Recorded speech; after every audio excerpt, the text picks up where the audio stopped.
How's it going, everyone? In this video, I want to walk you through my favorite setups for upcoming week, give you my levels plus my reasoning behind the levels.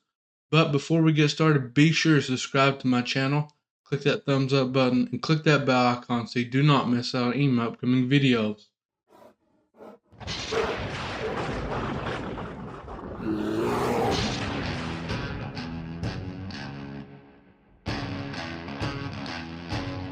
So let's get right into this. We'll take a look at SPY here, ticker SPY. One of my favorite ETFs to trade using options.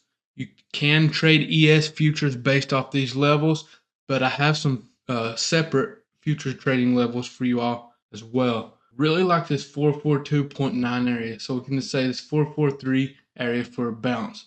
It's a nice gap fill on the daily here. It's going to be a key level I'm watching this coming week for calls. Now, if we continue on down, which would be healthy, we can take this bounce here, catch a nice move up.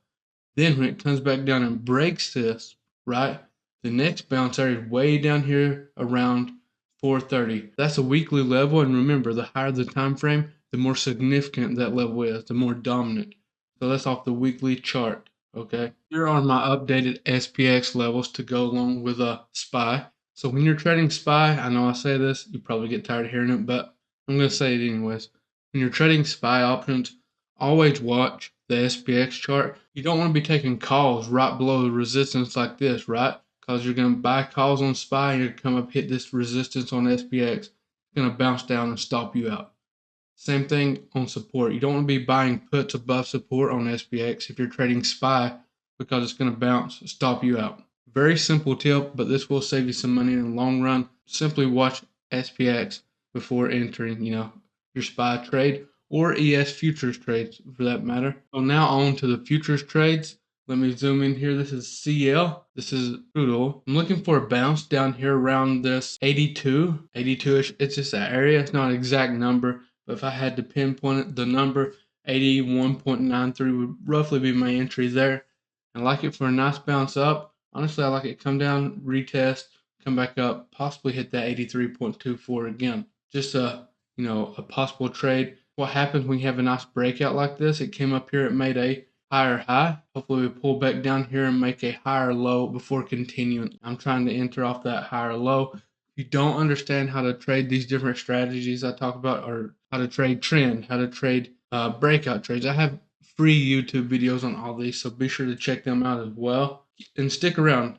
I do have a nice individual setup for stocks, a really, really high probability trade. One of my favorite types to take, but stick around to the end. Now on ES, this is what I trade typically. Just now started trading the crude oil. So I'm looking for a nice push back up, and I want to retest this area because we had a nice push down. You can see it better on the 5-minute actually. Let me show you. See how we now had a nice breakdown, a big push down. We never came back up, retested this area. So once we push up, I'm going to be looking to see if there's some sellers in the area. And that's where I want to take my short position to, scalp or day trade the move down. All right, that's what I'm looking for. That's the only level I see right now.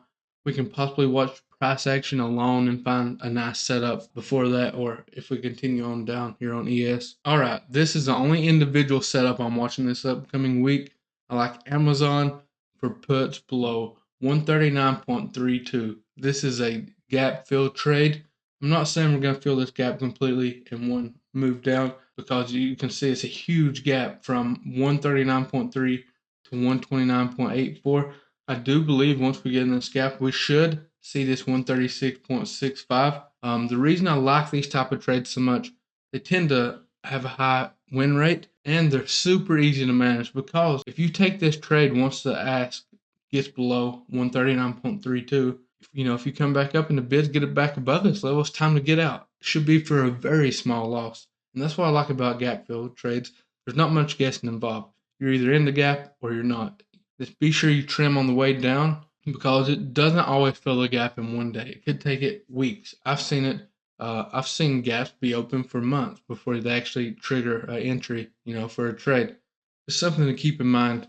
I also have a video on gap fill trades. It's going to be a little ways back there, but I do have a nice surprise for you all this week. So be sure you got them notifications on here. And that's all. I hope you all have an amazing week trading. Hopefully, I see you on my Instagram live. I go live every morning at 8 a.m. Eastern Time. Start creating a watch list around 8:30 a.m. Eastern Time. We get our game plan. We know exactly what we're looking for, our setups, our levels, and we're ready for when market opens. That's all I have. I appreciate you all for watching, and I'll see you next time.